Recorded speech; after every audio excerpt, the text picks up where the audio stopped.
Hello, welcome to It Ain't New, the show that represents the history of ethnic minority groups in the USA and where knowledge becomes power. If you don't know, now you know. We're Nyke, Bella, Estar, your very real hosts.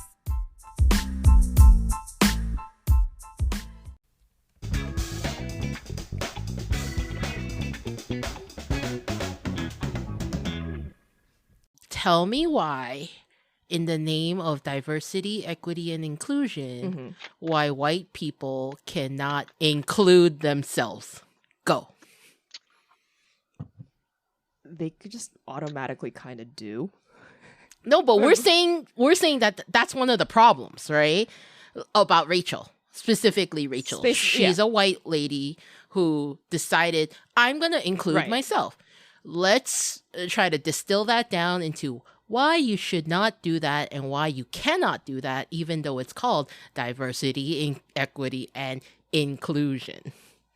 To me, Nyke, you had said this earlier, right? About how you could position yourself in a way that is adjacent to someone's culture. I forgot the exact term that you used, but you can educate yourself on that culture. Right. You can be everyone can be acculturated. Like, there's no problem with acculturation. It's when you claim it to be your own ethnic culture. Right. But you really have no ties to it. Right. Because this is the thing, and this is what it is. Everyone else code switches. Oh, yeah. But they have to code switch. This is the thing. Everyone else has to code switch. A lot of white people have because of how race in America especially, and then we can take it to certain other countries and stuff for other things as well. But race in America specifically, because that's essentially where the context is coming from. White people can choose not to. It comes down to privilege.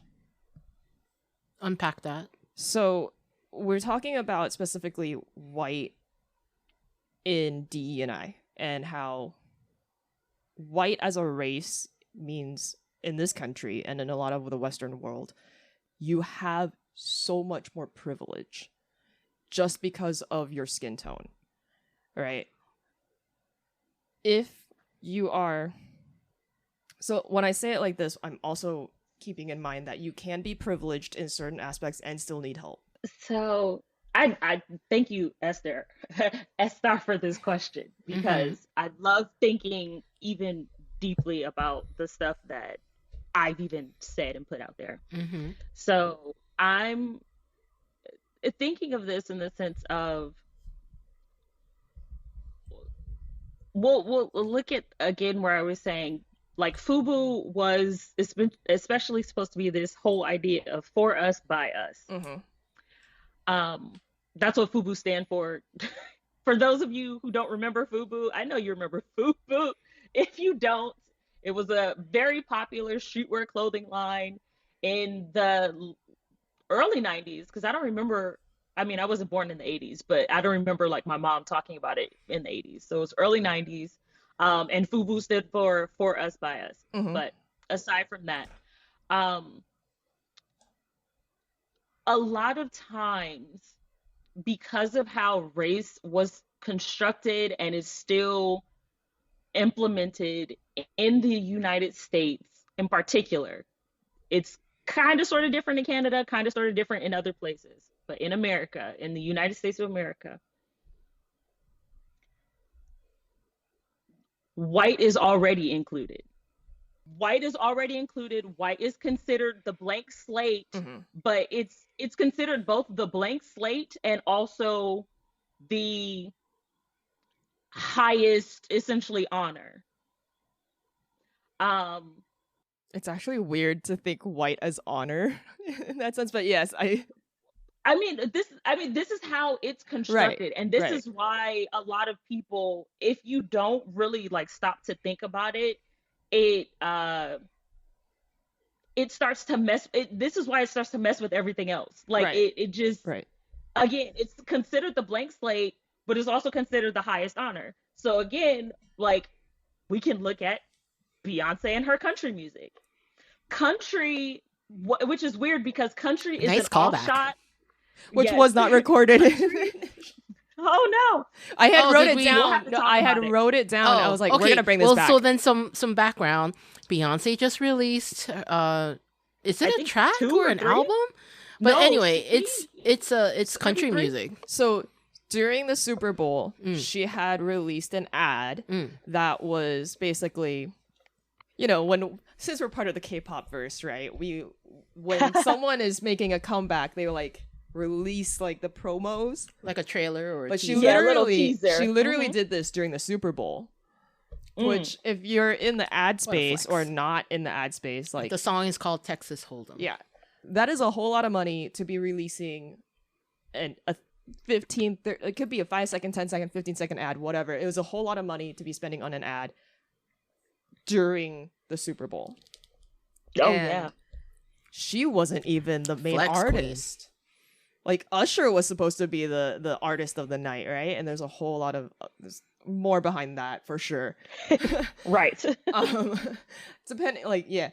Anyway, so the next day, basically, it's like you get articles on. That was like one article that I saw that was like, "Oh, Usher's concert during the Super Bowl," and then immediately, Yeah. underneath was like, "Beyonce's new song is not being played by like country station something." And I was like, "Huh? That's okay. Usher, Beyonce, country." Right. And that was the thing where it was like the song Texas Hold'em. I have yet to hear it. My understanding is I heard it. my expectation it. from Beyonce is it better be good because one, it's Beyonce. But two, like the claim that they don't play Beyonce on a country station, assuming that her song is not country. Is that what they're See- saying? It was a little bit, that was the implication of like they weren't playing that song because it came from Beyonce. So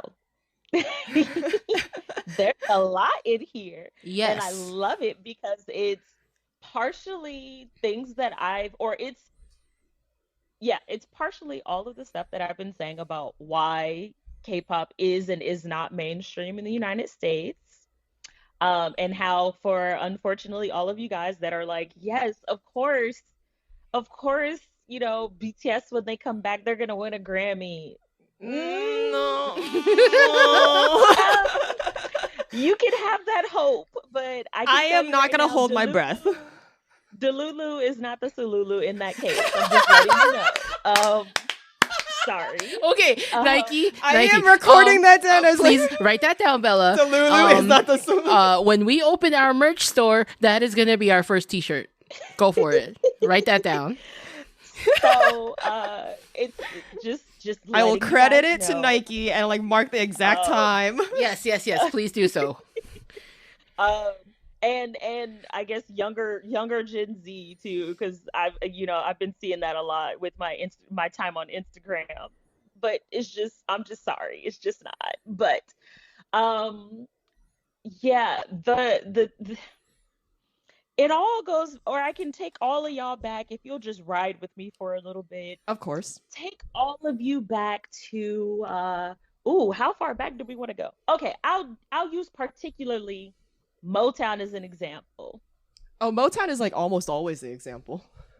Right, but there's a reason why Motown is the example, because they succeeded in crossing over. Right.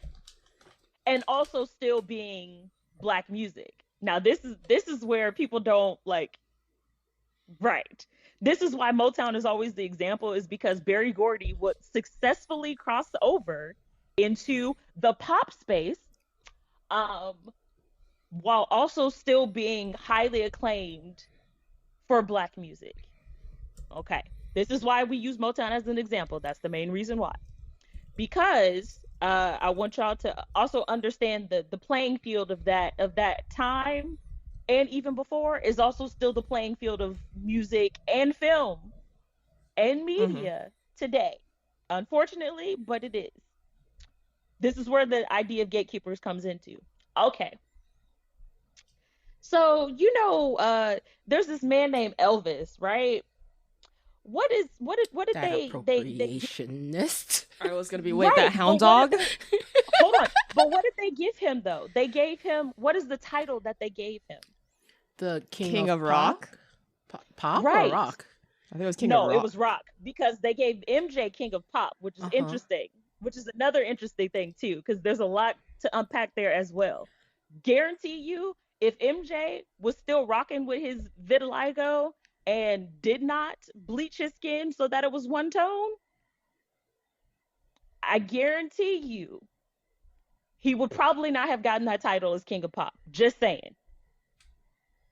Would have been grand, would have still been just as popular. But he would not But I have gotten that guarantee title. you they would not have given that they would not have given him that title. And for him to still hold that title even after death, they would not have given him that title. For Sony to be trying to buy his masters now, they would not be giving him that title. One, because he was like, I don't want these companies to own my stuff, which is exactly what Prince said. But now they're trying to buy it. And I'm like, no, okay. But oh well, they won't let this man, like, the man has died. Let him rest, please. But no, okay. So yeah, we're going back to, Elvis gets the king of rock and roll, right? Right. Elvis got a lot of stuff from Big Mama Thornton, which again is so interesting because Big Mama Thornton was not only a very large Black woman, but she was also queer. Exactly. But when you look at the movie that they have done of Elvis, and they actually did mention, this is like DEI, they want to get a pat on the back for actually making a character for Big Mama Thornton. We called her out. That's how it is. But you got a short, smaller Black woman to play Big Mama Thornton, when everybody knows that Big Mama Thornton was like 6'3", 6'4", almost 300 pounds, and queer. It's literally in her name. Thank you.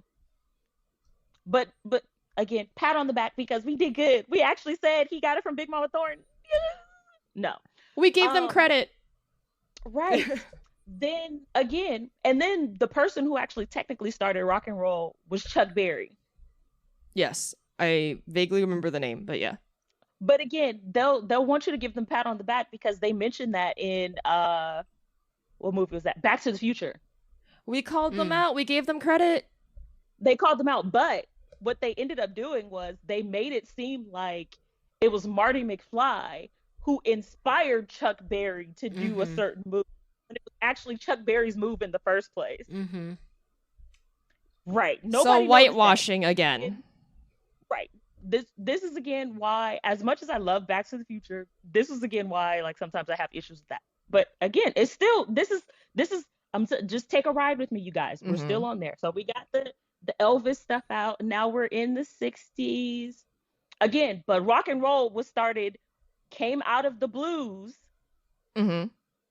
which was technically a Black space. Yes. But then there's rock and roll. Then we get rock and roll, and then it kind of flips. All of a sudden, rock and roll, we're going in the punk era, but did y'all forget that Black punks exist too? But again, we're going to punk, we're going to screamo, metal. Black people don't ride in this. Do you know how many Black women are front women for all of these metal bands? No. Anywho, again, just riding. It's all white people now. So again, we get into now, we didn't even skip over Motown, but you get rock and roll. Rock and roll's over there, and now essentially rock and roll is for white people. Yeah. It's for white teenagers who want to rebel. That's what rock and roll is. Then again, we get into the 60s, and y'all can watch Hairspray for this, because Hairspray did a very phenomenal job at letting y'all know what was the real deal. You can also watch Dreamgirls, great thing. But you get into the 60s, and we're getting into the 50s and 60s, and we're getting into Motown, and Berry Gordy is like, not only do I want to make money, but it seems like they keep wanting all this Black music, but don't want to give us credit for it. You know what? I'm gonna create I'm gonna get all these songwriters together, all these talented dancers, all these singers. We just gonna put them all in one group. Mm-hmm. We're gonna put them all in one company together, all in one company. And we're gonna train, we're gonna have all these people that are gonna sit here and go through every song, every lyric, see how it's gonna be this. Okay, you can't gyrate that much, but you can still give a little bass, right? Just you know, just pull it back slightly, just a little bit, just a little bit. Mm-hmm. And then again, the white teenagers are like, we love these people. We love the barbershop quartets. We love and then now you've got girl groups and they're wearing these wigs. They're wearing these, and to be honest, that's a crazy little plug, but most of the wigs they probably got were actually probably from Korea and not China.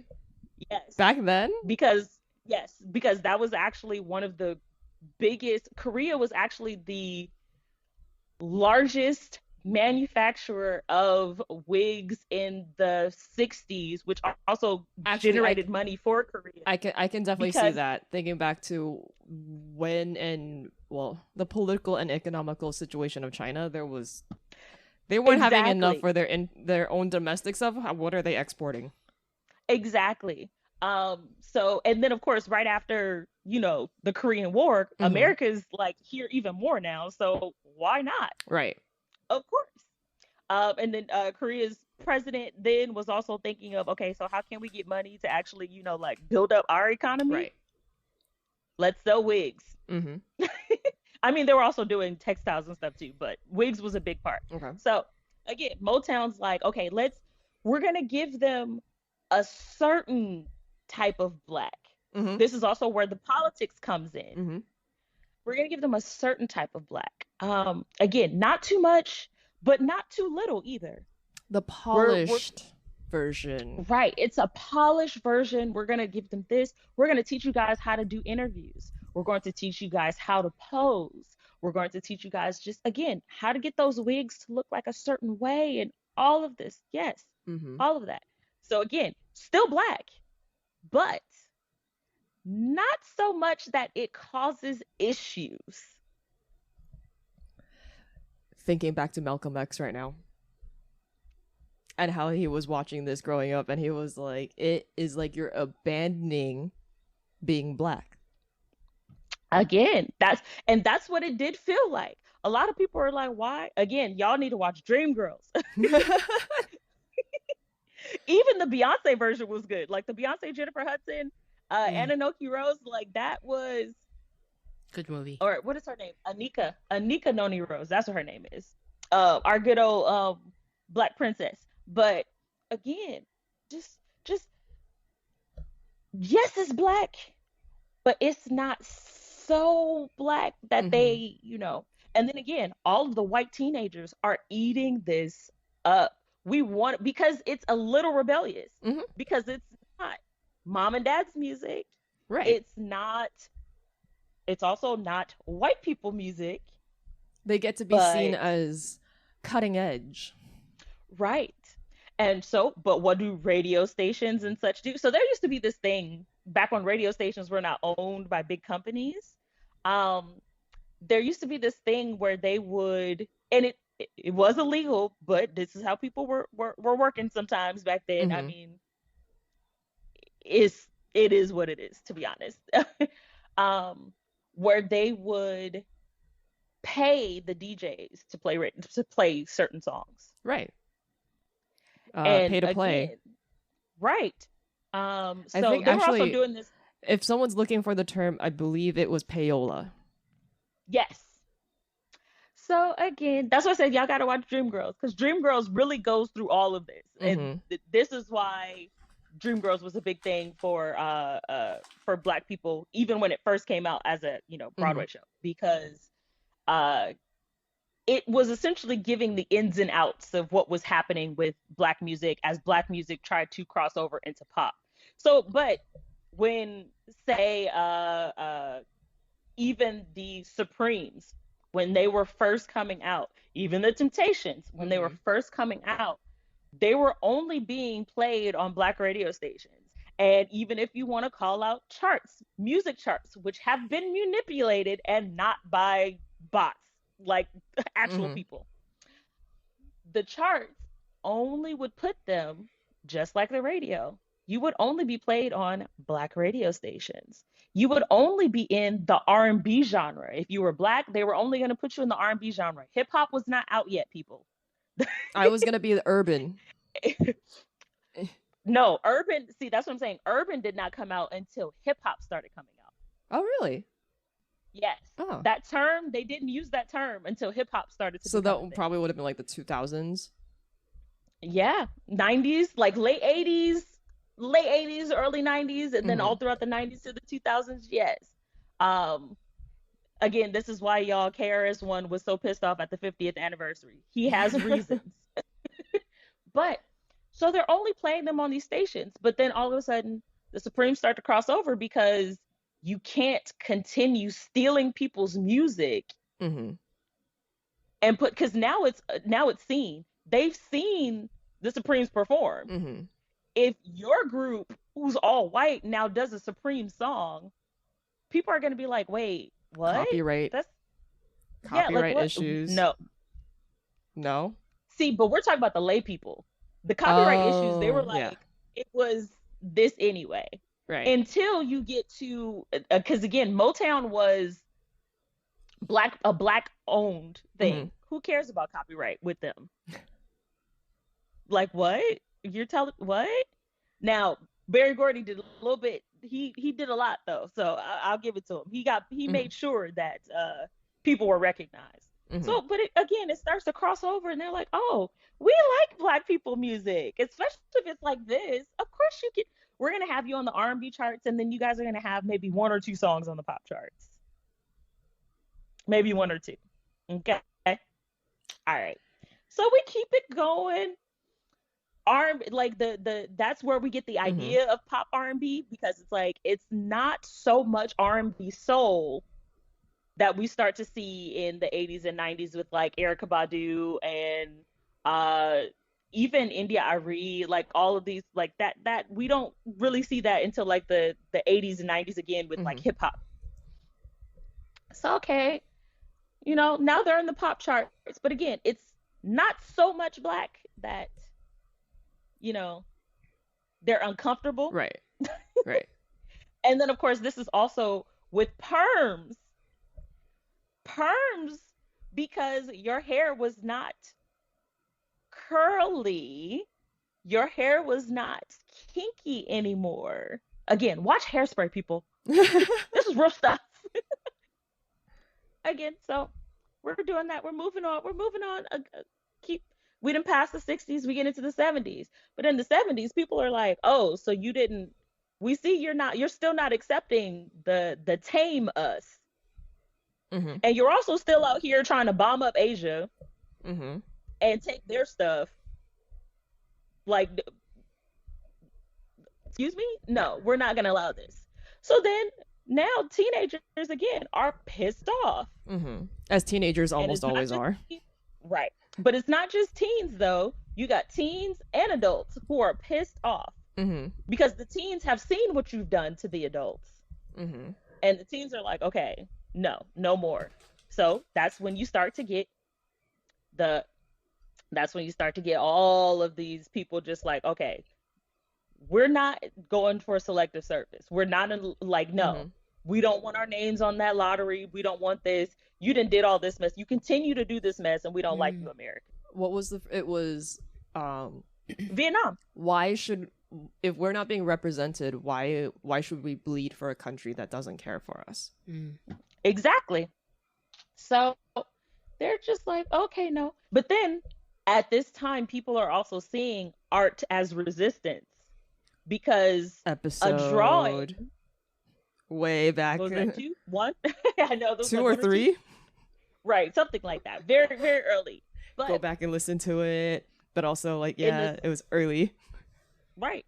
Because again, if you write a song, your song can have lyrics in it that may mean one thing, may mean something else. A couple of them come to mind right now. So we start to get resistance music, but again, we still have these genres, so they have to be in a certain genre. But if it's a Black person, you're automatically pushed into R&B, and then of course at the end of the 70s and into the 80s, you're starting to get the hip hop movement and all of that. But also, sorry, I can't skip over this decade because I love this decade.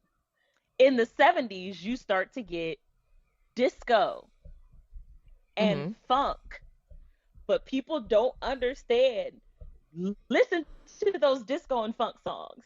Those lyrics do not mean what you think they mean. Earth, Wind, and Fire, September does not mean what you think it means. You get Prince does not mean what you think it means. I'm just letting y'all know. And then again, even if you look at Michael Jackson, he grew up in Motown. And he's seeing all of this unfold. So when you get him in the 80s, again, it's music that you can dance to, but there's some other stuff happening at the same time. Right. That's when you get him going to Brazil. That's when you get him, that's when he did They Don't Really Care About Us. That was like the 80s, 90s, I think. Let me be sure. They Don't Care About Us was 95. Yes. Ooh. So it was like 80s and 90s. You're starting to get even more resistance music because it's like, okay, you clearly are still not listening. And then, of course, in the 80s and 90s, now you've got this huge drug epidemic. Right. Now you've got HIV. And AIDS, like you're like, okay, what's going on? Then you, again, more people doing art as resistance. But this was coming out of the 70s. But they're still putting these. Now, the reason why, now by the 90s, though, Michael Jackson looks white. He's got this permanent perm. And he's bleached himself. He's white enough for people to just accept him, but they already liked his music, but now we want to accept him. But now phenotypically he looks like a white person too. Thank you. But and it's crazy, as light skinned as Prince already is, and as much as stuff that he was doing, they did not. But it was because he was still very much Black. Like he was Black and wild. I can definitely see Michael Jackson was Black and wild and didn't do what people wanted him to do. I mean, Prince was at heart a rebel. Thank you. Like, and that didn't matter if he was Black or anything it wouldn't else, have mattered what his race or ethnicity was. Right. Oh, because this is, again, you get Whitney Houston. Yeah. Whitney Houston comes out. Whitney Houston goes to, was it the Soul Train Awards? I think it was the Soul Train Awards. I think we talked, I think we were talking about this last time. Booed by the Black people. How does that happen? Doesn't she do R&B? To them, it was not Black enough because it was pop R&B. Right. So, wait, what? But then she does other songs and she's, again, considered R&B, even though she was doing a lot of pop genre-wise. Why are they mainly putting her on the R&B charts? Even though the Black people did not necessarily accept her when she started. I mean, but they're putting her. It's kind of like how you were like, well, what about K-pop and like, where's it going? And if you keep it just on the K-pop charts, then... Well, see, this is the thing. There is no K-pop chart in America. There is when we talk about... They added it. Yeah, they only added it recently. Like, I don't... Like, people don't need to understand... They need to understand this. K-pop charts were all... There was no K-pop chart. That only came recently because they realized that there is money to be made from this, which, again, goes back into why hip-hop is so trash now. Because there's money to be made, and it's this look, and this is what I don't think a lot of people see, and this is why when it comes to diversity equity, and inclusion, essentially it was created by them for us. Oh, I see what you did there. Like, if you were to, like, especially if you get into the whole, like, us versus them thing when it comes to essentially white people and non-white people, it was created by them for us. Having them sell it back to us. Thank you. It gives them that pat on the back that they did something right. Okay. But did you? But, so then, I'm going to bring up something that I hear often, and personally, it enrages me. Okay. Which is, but it's better than nothing. Again, why are you asking for a pat on the back? No one's going to give you a pat on the back. When the freaking Congress for Black History Month wears some cheap, oh my God, kente cloth, I literally thought it was an AI generated photo. I swear to God, actually, I shouldn't swear, but I'm telling you. Oh my God. I actually thought it was an AI generated photo, and it just made me go, why? When the bar is that low, there is no difference between nothing and the little bit that they give us. I just, and it didn't help that yesterday, like, it's funny that we're talking about Estar's literally like, her face is like in the table almost. In the moment after I saw that photo, I told my brain immediately, never remember again that you saw this. and so then Nyke reminded you bringing it up. My brain was just like, "Oh wait, I know something about this," and it flashed before my eyes, and I was just like, "No, brain! I said never to bring that up again." I'm sorry. Like, I'm terribly sorry. Like,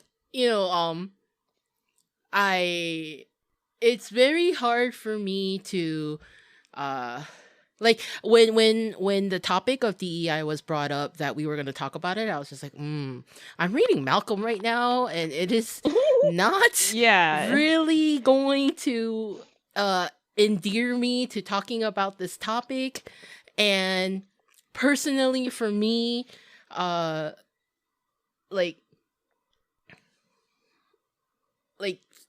it's okay. Let's Malcolm said in the part that I had just read, right? Mm-hmm. He said something like that he loved his mom, right? Mm-hmm. And he loved his mom so much that if anyone would ever say anything to him, like the possibility of anyone ever saying something to him that was like kind of bad mouthing his mom, he knew that that was a trigger for him and that he would commit violence. And so he purposely did not, talk about his mom. And he said his reason was to not give that opening because that's a trigger, right? And so for me, I'm just like, so this is why even as a person of color, I don't want to talk about DEI. Not that, I would commit violence. But because it's a trigger. Because it's a trigger. Right. DEI is just another thing in the long line of, like Nyke just said, things created not by us, but we're told we need to take it. Right. And then when we don't want to take it, it's like, why? Isn't it better than nothing? And I'm just like, no, give me nothing. Because again, the bar is so low, like that there really is like, is it really? It's literally a centimeter off the floor. And I know, and I still hear people being like, no, like anything is better than nothing, right? And in some situations, I agree with that, right? Like $1 is more than $0, right? I totally get that.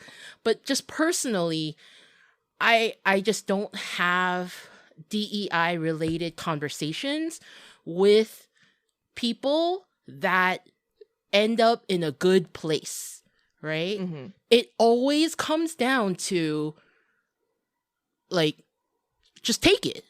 Like, Just take it. And I'm like, no, I am exercising my free will and my right to not take it. Right. But it's like, are you not for diversity? Oh my God, I almost said exclusion again. Are you not for diversity, equity, and inclusion? And I'm just like, I'm for that. I just don't want it to be so performative. Not just that, but like,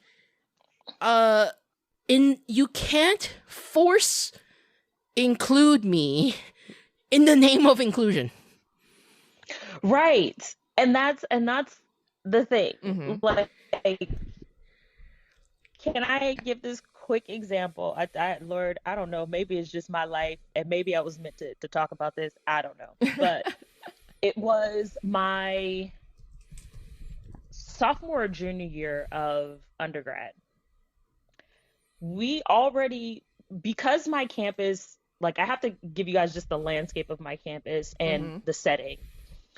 My school was founded in 1798 in middle of nowhere, Massachusetts. Like, even to this day, I think the university still has more than the actual people that live in the town. Like, we have more students on campus than the actual people that live in the town. But again, 1798 was not necessarily created like Harvard, where it was meant for like preachers and all of that, but it was definitely meant for white boys, essentially. Right. However, they did bring in they allowed other students to attend there, because our first Black graduate, I think, was like 1818, like very early in the 1800s, and we were created like very late in the 1700s. So they were very early on in accepting people who were not white. And also even in teaching and training, because the mission work, so there were people who were Christian that came out of there. Like, our founder was Catholic, and then we had some Protestants who ended up going there too. It was just, I guess they had real good education. But the first missions that came out of there were missionaries sent to China in the like early 1800s as well. So like, they were learning about stuff of the world before like a lot of other schools were kind of like open to that, right? But again, still middle of nowhere. We still call it a bubble because it is. But the first female graduates were like in the mid 70s, because that was the first time they had actually become co-ed. And they got rid of, in the 40s, they got rid of the Greek life. So all the fraternities, and it was mainly because the fraternities were actually racist, misogynist, also kind of sort of hated animals. I don't know. There's like a rumor about some bestiality that happened, and like again, yes, they would haze people, and apparently there was bestiality happening. So again, just, I mean, people are people, and people are depraved. Again, my university was very quick to be like, no. So it's a Can very you be interesting slow to say no to bestiality? Hey, I don't know, but I mean, that wasn't the only reason why they got rid of Greek life. There were other things. Mainly, I mean, they got rid of it because I'm okay if that's the only reason. Right. But so again, campus was it was a very interesting place, but there were also still some people, like when I came there, we had some people who were just like, how in the world did you grow up like this? Like, even if you have a lot of money, there is no way that you just don't know this is happening. Like, you're allowing this stuff to happen. So again, because we've actually had FBI on campus before, because of a hate crime that happened, which again goes, I'll bring that story around to the DEI, but this one in particular is interesting. It's also still about DEI, but this is around the time when DEI was starting to come up as it was supposed to be an alternative to affirmative action, which is weird because it's basically the bad of affirmative action. Right. So my, again, junior or sophomore year, almost every group on campus, back then they were called affinity groups. So almost every group on campus had their own building. If they didn't have their own building, it was mainly because they were like a smaller group or a newer group. Okay. And then they would then just ask another affinity group, like, hey, we have our meetings on like Thursday or something. Can we use your house? Mm-hmm. And this was almost like main campus too. Now, from what I know, it might be different now, but from what I know, we had one big house that was supposed to be the multicultural center. Again, another interesting thing about multiculturalism. Supposed to be the multicultural center. Mm-hmm. And that was supposed to be like the general house for anything. So like our queer student union would use that house. Our like BSU, which is our Black Student Union, we didn't have to use that house because we actually owned our house. Right. I remember you were talking about like you guys like owned that building. Yes. So the Black Student Union was at that time was the only affinity group that actually owned their building, but everyone else still had like a building or they used the multicultural center. Right. Which again, there was no one really had issues with this. There would be other groups that would also use the Black Student Union. They just had to like let us know that they were going to be there. Right. Like that was just it. Like there was no real people weren't like the Black Student Union wasn't charging other people to use it either. So it was just like, fine, just let us know that you're there. We don't have our meetings on this day. It'll be all good. Okay, cool. All of a sudden, there's one day the Black Student Union comes in for our meeting and we realize the house has been painted. The inside has been painted. And then we got some new photos up. We got Gandhi in our like dining room area because these were like actual houses. We got a big old blow up of Gandhi in one area. Then we had this random, I don't know, I'm saying random now, but I actually know the person that they put up, and I'm very glad that this person was also not okay. But this other picture gets put up, and it's of this Davis guy. But we didn't know who it was. It was some light-skinned Black dude that at first people thought was a white dude. And we're just like, wait, who is this white person that y'all just put up in the Black Student Union? Like, and then without our permission. Like, that was the key thing. You repainted the inside and put up all these photos without the Black Student Union's permission. They put it up. We come in. We're like, wait, what happened? Okay.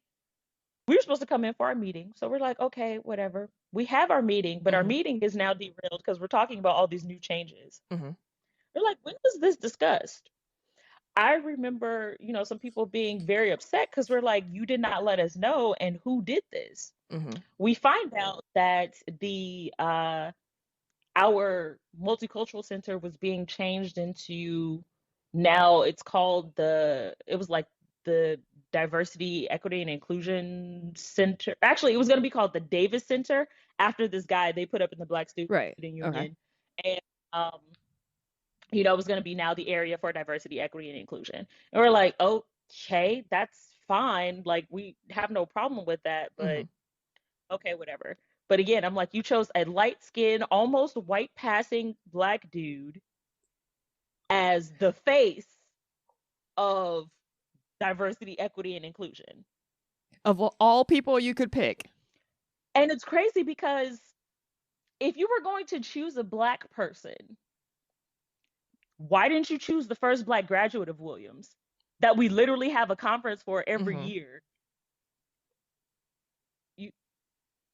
No?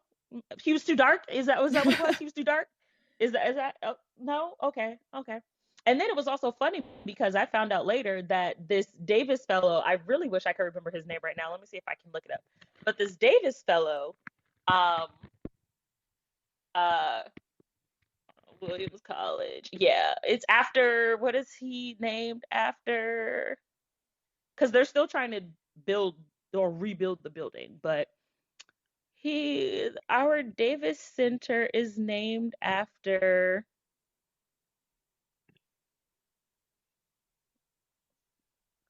W. Allison Davis.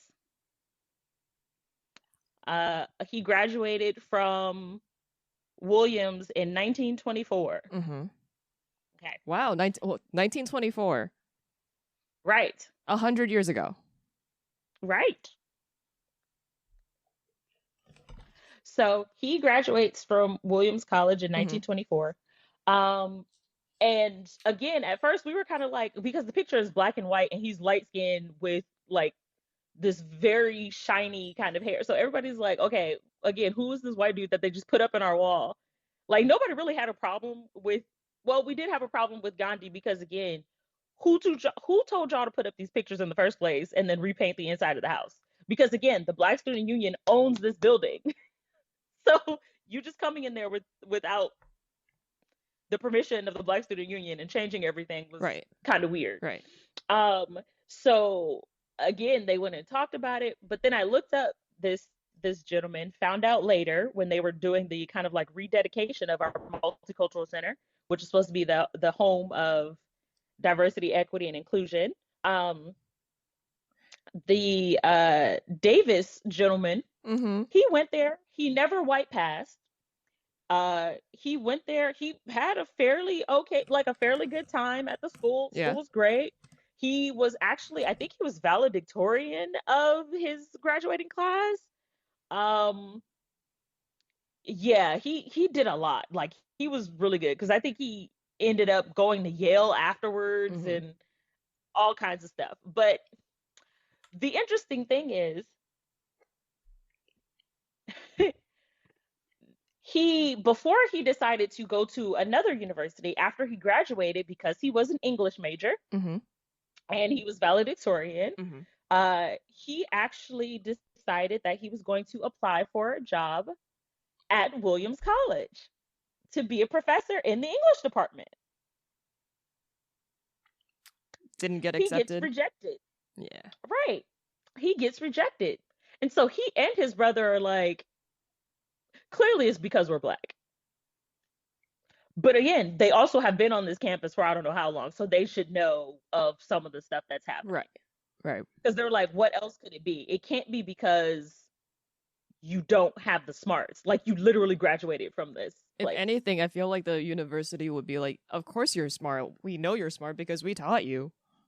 And you're an alum. Like, why would we send you anywhere else? Of course. He gets rejected. So he goes to a Black university. And he basically, and the way that his family apparently talked about it was, he basically was like, oh, word, Williams? You gonna be like that? Well, deuces to you. Don't call me back for anything else. I gave you my, you got my education. Very happy, very proud of it, very thankful. But don't call me for nothing since you want to reject me because I'm Black. So he leaves, goes to a Black institution, ends up doing all kinds of other grand stuff afterwards, all of that. So I'm like, where did y'all get the story that this was going to be the Black person that you wanted to? Because clearly he didn't like Williams. And again, his family not as a then student. said that he did. Right. Like he loved it as a student clearly, but he didn't love how the college then decided afterwards that there was no that use. He was not good enough. Yeah. Right. That he was not good enough to be a professor in a department. Like it wasn't like he applied to be a math professor. He was in the English department that he graduated out of. So again, his family is saying like he didn't like Williams, so they were also kind of wondering why in the world Williams decided to name their multicultural center after him. Like you just pulled this random Black person. It's always funny how, to me at least, it's always funny how it's like, oh, we only want you when we can use you. When there is a benefit to your name being attached to our product, our project, or our business. And it's not, hey, we want to include you from the very beginning so that this is more inclusive from the beginning. It's just like, oh, correct. Well, now when we get called out about it, well, we tried, and this person or their family or their estate rejected us. And you want to know the sad part about it? What? The people who were running I guess who were like hired to do DEI at Williams and like change over the Davis Center and all of that. At the time, Mm-hmm. the ones that came in and did all the repainting and stuff and didn't talk to the Black Student Union and everything, Yeah. it was unfortunately being run by someone of Hispanic ethnic background and someone of a Black American background. So we're like, who's actually in control? I remember it got so heated on the inside that because actually apparently a lot of Black alumni who are a part of the Black Student Union were also lawyers at the time. Like we have a huge, yeah, apparently we have a lot of lawyers. So a lot of the lawyers were also planning to not only come on campus, but also were like, well, if you want to take this to court to get all of the stuff down, they were already on board. That should tell the college something. No one knew who this person was. That because it was like it wasn't even. No one would have had a problem had they already told us who this Davis person was. Especially finding out that he also had issues at Williams. And with Williams. But we probably would have suggested, let's go with a different Black person. But again, it's multiculturalism. So you're going to get this one dude, you're going to say he's Black, but because he's racially ambiguous, he's everybody. No, Gandhi is Indian. Like, why? And this is crazy because a lot of times, the us don't have, and by us I mean kind of the non-white racial category, don't have a problem with other people being essentially a representation. The issues then start to come in when it's something like this. You choose a racially ambiguous Black person who's very light-skinned and all of that, or it turns into, now it's a colorism issue. So then people start to get into that. Right. Because again, just like when people watched In the Heights, the problem was not the fact that there were like Hispanic people on the screen. It's that they were all light-skinned Hispanic. Thank you. And people did not see that. They were like, one or two. Thank you. And people were like, well, why are you shouldn't complain. Hollywood greenlit this, and now there's, people on the screen, and now we have our own movie and blah blah. And I'm like, but Washington Heights is full of dark-skinned Dominicans. Yeah. Not Puerto Ricans, not that, and this, but again, it gets glossed over because it's like, but there's people on the screen. And it goes back to how DE&I is like, yeah, we got them on the screen. But again, this comes back to like, being lighter skinned is a privilege, and because it's been made to be that way. The closer to white you are, it's a privilege. And right, and it's again, it gets sad because it's like, what also keeps getting left out too, and this is what I say in history, what people don't understand about the white racial category and the privileged attitude that's kind of like attached to it, is it didn't used to mean it every goes white into, person too. Right, it did not. I just see, that's why I was like, this was hilarious, because I also just rewatched both Selena, which still my top 5 favorite films, amazing biopic. Even though I'm gonna need y'all to all know it was about a Mexican American woman, even though it was played by a Puerto Rican woman. It was still one of J-Lo's best movies. It was one of J-Lo's best movies. But and to be honest, body wise, she did look the most like actual physicality. She did look the most like Selena. Like let's like, that's just a real one there. Yeah. Body wise, face, every now and again you could definitely tell that was not Selena. But like actual body type, because Selena had a booty. Like Selena, yeah. So again, that a little off track, but I literally just rewatched Selena and Boys in the Hood, and Straight Outta Compton. Like literally rewatched all of these, and the way things were talked about and really like re-seeing how life actually was during those times, and again what people put into it, it makes me go, one, again, it ain't new, people, and two, we keep doing this to ourselves. There's always somebody that, like, they'll bring it up and they'll be like, oh, well, they did this, so we got that. And I'm like, but really though? On the flip side of that, is when, you know, we,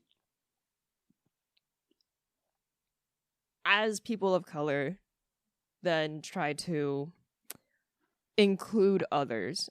That mean, what I'm trying to say is, like, when we try to include others that are not other people of color, or I guess in some cases not of our particular culture, then people in our culture will also be like, why are you not, you know, talking about people like us? Why are you not, like, being supportive of people like us? And by like us, it could be like, the one I'm actually thinking about is, like, there is a creator on, many creators on Instagram, but when it's like a Black man who then comments or just says so much as that woman is doing, you know, what is good for their body, and that woman happens to be light-skinned or white, then you have the community of like, wait, why don't you love Black women? When it's like, yo, we're all trying for inclusivity. Don't be like the other people who are then like, oh, hey, we included like the bare minimum. I think what happens, and it's sad for all of this, but it still goes back to the source. What ends up happening is, because there's always been a track record of the bad, it's a lot of, or it takes a lot, and it's kind of difficult for some people to do it on to distinguish on a case by case basis. So, for example, there is there's an artist that I follow who does who creates Black and brown anime characters, and she would sell stickers, and I mean, like, they're phenomenal. She hired artists to, you know, make these characters and blah blah blah. And the other day she started talking about like anime, like, why anime creators, why are you guys basically not including these people? Like, you're like, it's not hard to get that color and all of this stuff. And what's crazy is that now she has to find a new manufacturer for these stickers, because they're basically saying, like, we can't produce things this dark. And I go, yeah. Wait, that doesn't make, well, again, like, it's really like, it doesn't make sense now because they won't get it right in some cases, but it doesn't make sense now because it's like, one, or at least when I think about it, how much technology do we have today? Right? And you still can't get a darker brown skin tone correct? That's like when beauty brands are like, well, we cover all skin tones, and their darkest brown is like maybe a medium. Right. Their darkest brown will usually be my winter shade, and I'm not even that dark. Yeah. I'm like, yeah, or the fact that, hey guys, we're now making a whole freaking metaverse, and people are able to use AI to just speak what art they want into existence, and you can't really get a color. Right. I mean, there are people now who are basically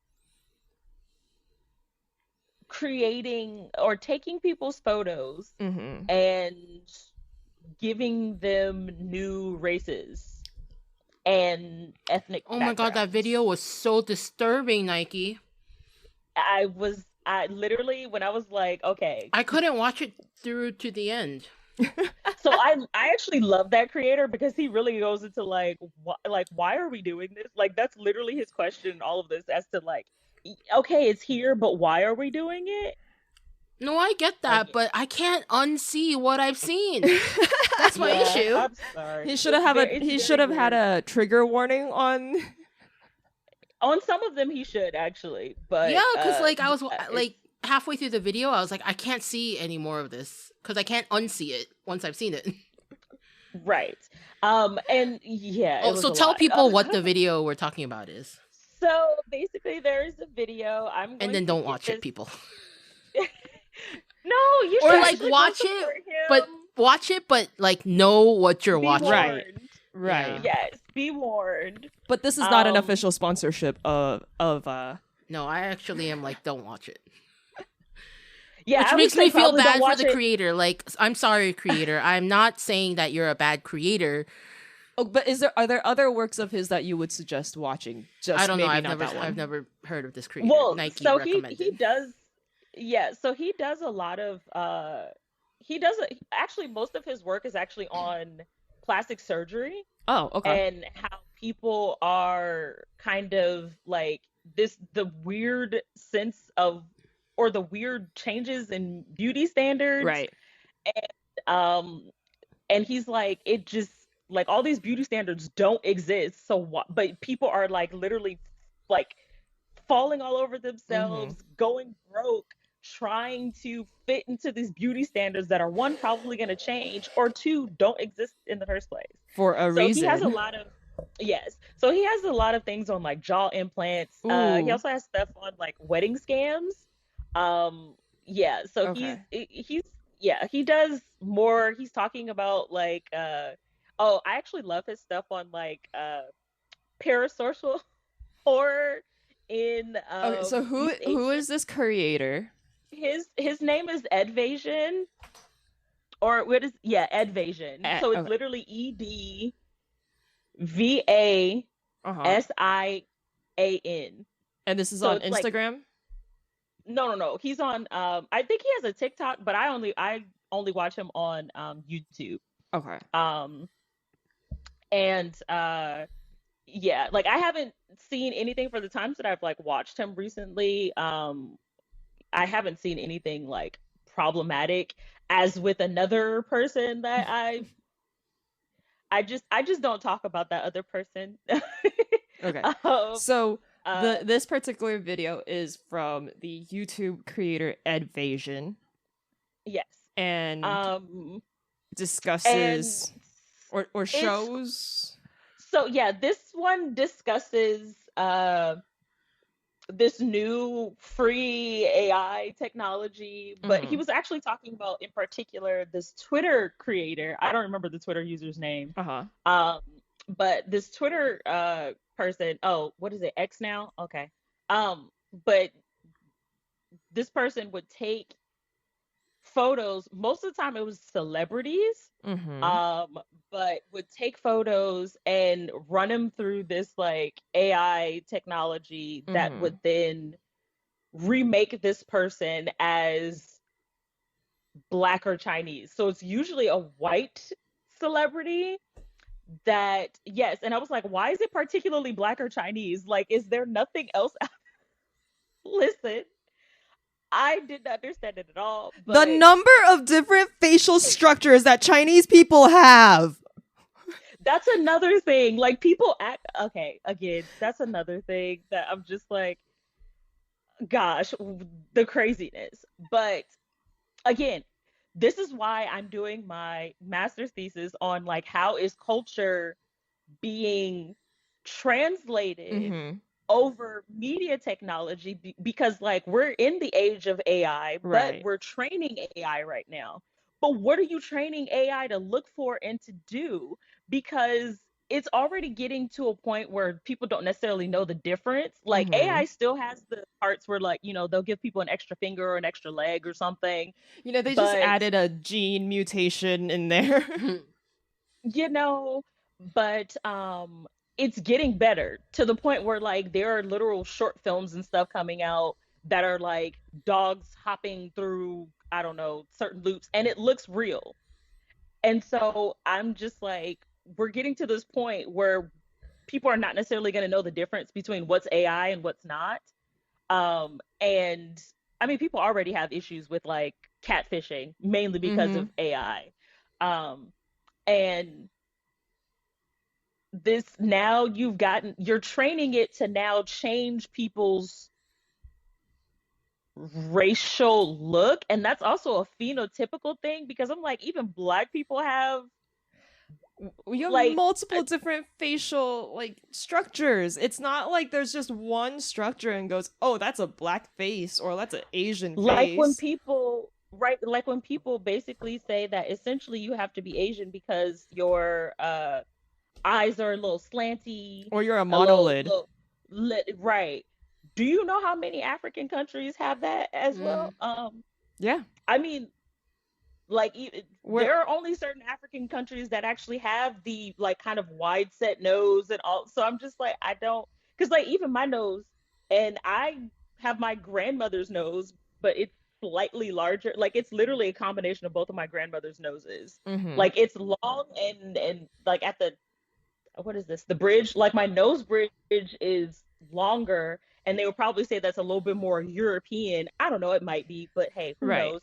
But it's not as wide as a European. It's also not as wide as what they would say would be phenotypical of an African. Like, I have a smaller kind of, I guess, more in line with the kind of like button nose-ish thing, but I really don't have a button nose. But it's just on the smaller side. The point being, it doesn't make sense to then be like, hey, there's only one facial structure, or there's two, so we're going to then create a whole thing where like you can just swap one's facial features and somehow turn and we already have people who are, which is another thing that this creator talks about too, is people after, kind of like K-pop became mainstream-ish in the United States, all of a sudden everybody's getting like plastic surgery because they know medical tourism in Korea is like a thing.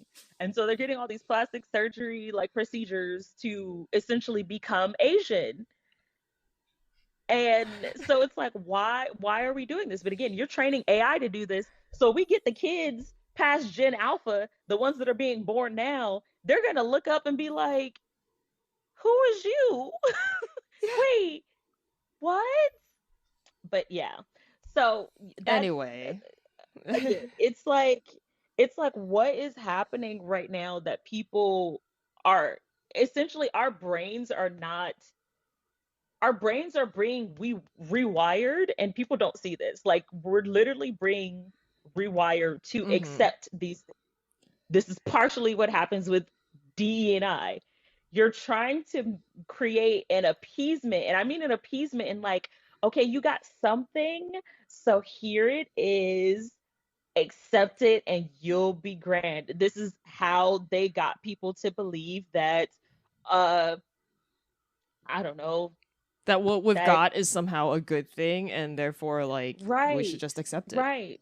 Exactly. And like the fact that the three of us don't care for it, don't like it, we would be seen as, if this is a corporate environment, it would be seen as like, why are you three not okay with this program? Why are you? They'd probably see us as far right conservatives. Oh, they would be like, oh, you're working really hard, you're missing the meeting because of work. Not considering, maybe I'm missing it because I really don't like it. Right. And then it goes back to, who asked for this? Definitely not me. I was not in existence. No one asked for this. When we said we wanted to be able to get to a certain, like, for instance, unfortunately, I'm glad my mom's going back to school because that was always a thing for her. Mm-hmm. But my mom, with the work and the stuff that she actually has done, I know it sounds biased because it's literally my mom, but I'm like, if y'all would see the time that, no, it's not even just that. Other people at her job have seen how much time she's put in for doing all of this stuff. Yeah. And they're like, and even they question why she's not at a higher level yet. Yes. Well, it's because they've told her multiple times, of course, off the books, right? You know, the credentials. We don't think your education level is like, we can't do anything because of your education level. My mom has been at this job for 20 something years, most of my life. Right. And so tell me how, by going back but to no school. Experience? Thank you. But no, and it doesn't, and what's crazy is that it doesn't even have to be in anything that would necessarily be related to the job. So again, that's the crazy part. So again, like, she could, in what, like, how then does going back to school actually benefit the company? And then we're also talking about diversity, equity, inclusion. You would rather pay to have someone else come in who has no idea how to run this place. Yeah. And has to learn that. And then, crazy enough, learn it from my mom. Mm-hmm. Who apparently doesn't have the skills for it. Right. According to the company, at least. Right. And that's where it's like that's the disconnect. Like, you're saying one thing, but you're doing another. Like, what we're you talking. want diversity, right, equity, and inclusion, but then you're saying as long because as it someone looks the same have... way. Thank you. The Exactly. gatekeeping is real on that one, and expensive as fuck. Thank you all for listening to It Ain't New, where if you don't know, now you know. We're Nyke, Bella, Estar. Please show us some love on Spotify by leaving us a rating or a review, and join our Patreon so we can grow and continue to give you all wonderful content.